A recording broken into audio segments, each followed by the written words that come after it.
before you get a big adventure motorcycle, you need to consider to start on something like this.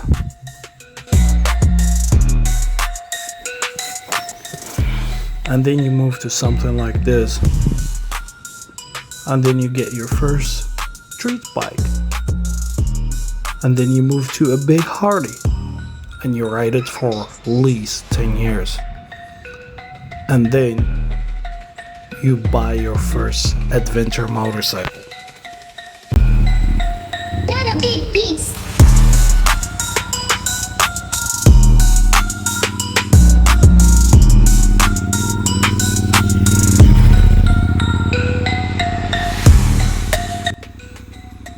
Hello everyone, I hope you are having a great day. My name is Isam and welcome to the channel. Today I want to talk how you can be a great adventure rider. So I'm gonna start with what some expert or some big YouTube channels they are recommending, and some stuff it's logical, and other stuff I feel is just advertising. It's just trying to get you to join few schools and do few things to spend more money. If you got different opinions or different advice for people to do, please leave it in the comment. Let's open a conversation and we can talk about it. So I am not attacking these YouTube channels. If you watch them and you feel like whatever they are recommending is gonna help your riding career or riding skills, that you're gonna improve your skills and be a better rider, and you got the money for it, then you can go ahead and do it. Because some of these adventure camps and adventure schools, the price starts from $2,000 and you may pay $5,000 depending where you go. Like the BMW GS Moto Camp, it starts from 2,000 and you can spend more than that if you want to. And there's other like local schools, they have reasonable prices, between $400 and $500, and that is not bad. Yeah. So in order for you to be like a pro rider, an expert rider, it doesn't matter how many years you spend in the saddle. It doesn't matter how many years you spend riding motorcycles. They're still trying to make you feel like you are still not good enough. This according to them, literally they are saying doesn't matter if you spend 20 years or 30 years riding motorcycles, and doesn't matter how many millions of miles you put in your bike, you are still not good enough until you go and do these schools and do whatever they are them thing. If they don't do what they are telling you, then you are not good enough. And I am here to tell you, I think it's BS. And if you are riding just one style, if you are riding just cruisers or just sport bikes or dirt bike or whatever, I don't know if they are not considering you a motorcycle rider at all, or telling you you got no skills, you don't know anything about motorcycles. And you have to own for at least 4 or 5 bikes in the garage, different styles: naked bike, trail bike, dirt bike, sport bike. You gotta own, because some of these bikers or these riders, they have 9 or 10 bikes in the garage, and we know they do journalism and motorcycle journalism, and it's them job.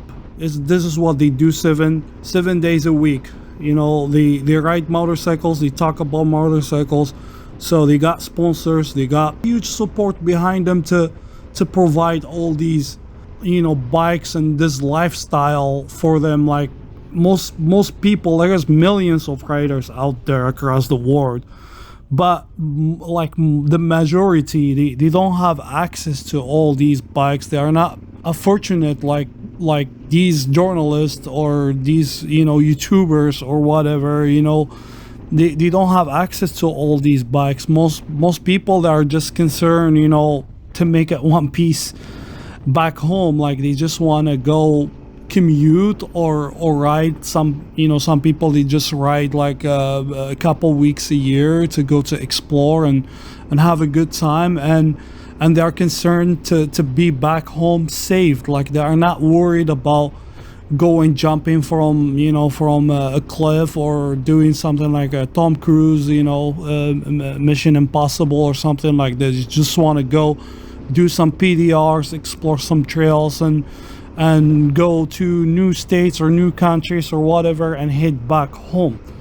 Like they got a job, they got a family, they got other priorities in them life, that they are not worried about just two wheels. And a motorcycle is great. I love motorcycles. I can talk about them all day long, but we got other things alive that we are worried about, not just riding motorcycles. That we have families, and we can't take all the money and go just spend them on bikes. So listening to these experts, I know, this is them life. This is what they do. Like, actually, some of them at 3 years old, they were riding enduro and motocross, and you got a huge support from your family. Like if your father, he's a racer, or he owned like a dealership, you got access to so many different bikes to and you go to rallies and whatever. Like I'm sure these people, they don't feel like somebody normal like us, like people who just do it as a hobby, as a something to escape and to run away from work and from the stress and from all the struggle and all that stuff. So I don't know if they don't know, or they don't listen to normal people's stories. And right now it's really expensive, to own more than one motorcycle. I went a week ago to a Honda dealer over here and some other dealers, and it's super expensive to own a bike. The interest rate is really expensive, the down payments, everything. Like it's like you are going to buy a house, and average people can't afford that. It is expensive just to own one bike, having to buy, set the tires every time, and every year, like every season, you have to change the tires, you have to do all the maintenance, get the brake pits, the fluids, and the oils and all that stuff. And if you are gonna buy some new gear or whatever, like average, you're gonna be spending a couple $1,000 every year in this hobby. It's not a cheap, it's not for everyone, and and imagine, to have 2-3 bikes in the garage. Like it's almost impossible for me personally. It's almost impossible.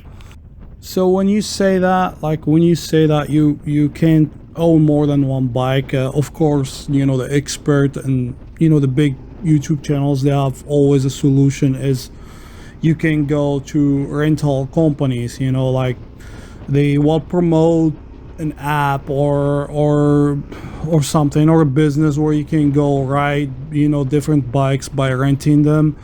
It's fine, like if you got the money for it. Most of us, we don't have time. Like if you are working full time and you don't have time for be renting different bikes and trying different bikes, you don't have days where you can do track days. Like it's depending your goals. If you are single, you don't have to worry about the responsibilities we have. Like I'm an IDV dad, so I got kids. I don't have time to go do track days. I use my bike for commuting most of the time, and when I have vacation, I go, or the weekend, sometimes I will go for rides, but I don't have time to go 2-3 times a week to do, track days. Like if someone, single, and your goal is to be a champion or racer, or maybe to go and rally Dakar or whatever. It's a very expensive hobby. Like some of the bikes, just to buy a suspension, it's between 7,000 and 10,000. Just a good suspension. So imagine the whole bike. Like for rallies, like the cheapest bike you can buy is like for $20,000 or $25,000. You know, China made that new one. Like it's cheap for people to go and race with it. I think it's called Dove or Cove or something like that. Like people are talking about it, but like the if you want a pro bike, like something set up from a professional and stuff, you're gonna be spending a lot of money. So for people who have this as a hobby, like we don't have time to be messing with track days and doing all that kind of stuff. So what I think, like there is no denial, like trying different, you know, styles, different categories of bikes, riding different, you know, motorcycles is gonna give you better understanding about the sport. You are gonna learn, you know, how to ride, you know, that it's great, you know, like it's amazing, you know, to have the access and the ability to ride different styles and different bikes and all that stuff.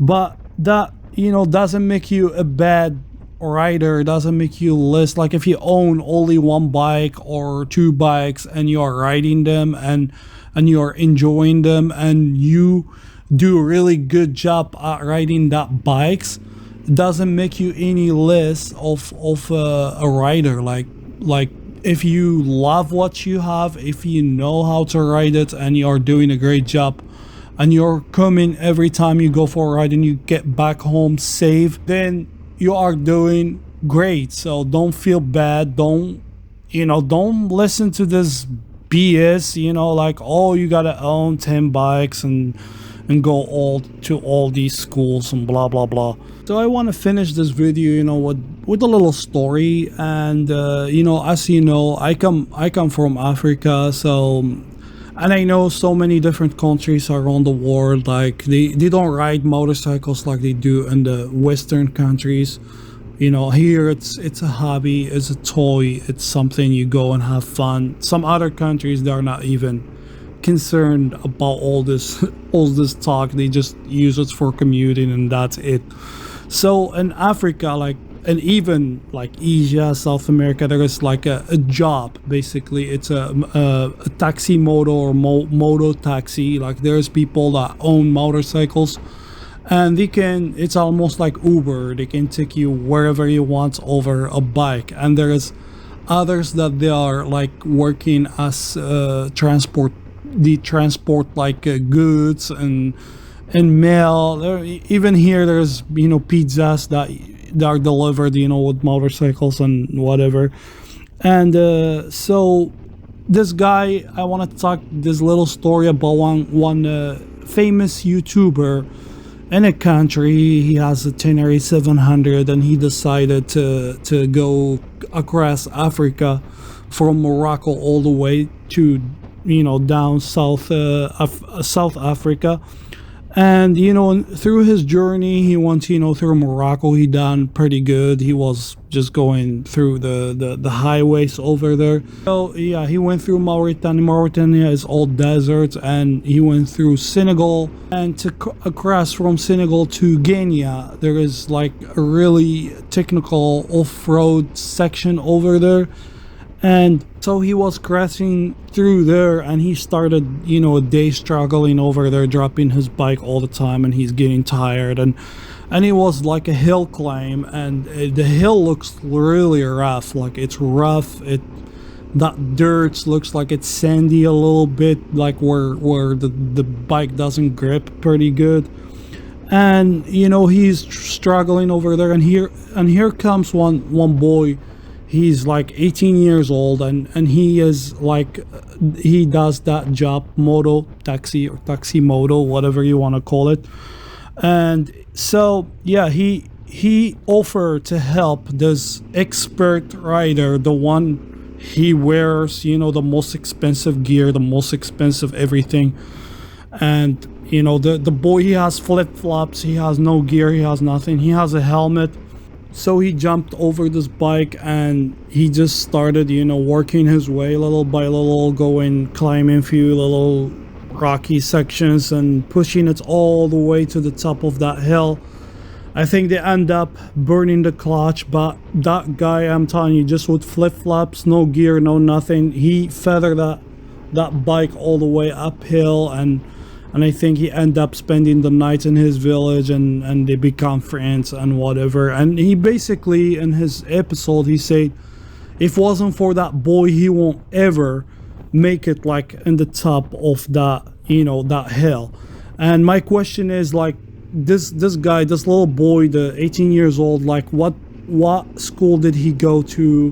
What type of adventure camp did he do, like, to become that skilled?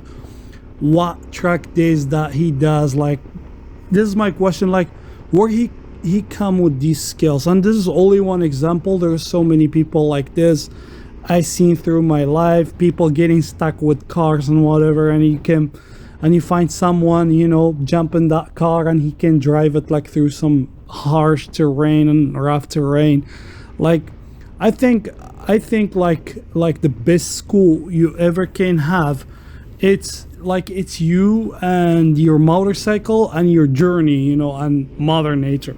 If you are not riding that bike, if you are not getting out, if you are, you know, doesn't matter how many certificates do you have, or diplomas, or degrees in schools or riding schools, or it's like you can apply this in any field. Like, if you don't get to use the knowledge you have to improve it and to get better and to have like good skills, like, you are never gonna learn anything. Like, you can't cut a piece, you know, from the black bear path and put it in your backyard or in some school where you can learn how to ride the black bear path. If you don't go there, you're not gonna know what it is. If you don't do the original rally, Dakar rally, for example, you are not gonna know what it is. By watching it, you are not gonna know what it is. You have to start in your local trails and start doing PDRs and go learn, and there is no better school, you know, to teach you as your journey, as you, and it doesn't matter what bike you have. Just go out there, ride your bike. Don't worry about what they're telling you in YouTube or anything. Like, if you have the money, if you have the time to go and do it and experiment, you know, experience, that is great. If you don't have the money for it, and don't feel bad, just do what you know, do what you have, and ride your ride. I hope you liked the video. Please, if you got, you know, anything to help other people, help me too, you know, just add it in the comment. Help me grow this channel. Subscribe, please. And thank you so much for watching, and I will see you next time.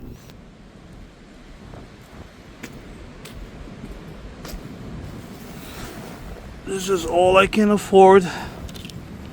I have no money to have all these bikes in my garage, so yeah. If I dream for a bike, I just go and buy it. $5.